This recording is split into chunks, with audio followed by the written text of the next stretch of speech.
బ్రహ్మ గీసిన మనసేతి గీతలను ఒక్కటిగా చేస్తాడులే, అందుకే నిన్ను నన్ను కలిపాడే. నువ్వు లేని ఈ జన్మ వ్యర్థమని చెబుతున్నా, నిన్ను వీడి నేలేనులే, సావుల్లోనైనా తోడు ఉంటానే.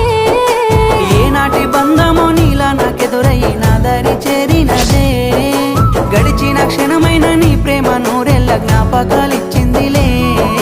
నీ గుండె చప్పుడై పెదవి చిరునవ్వునై నీలోనే నేనుంటనే, నీడలా నీ ఎంట నడిచొస్తనే.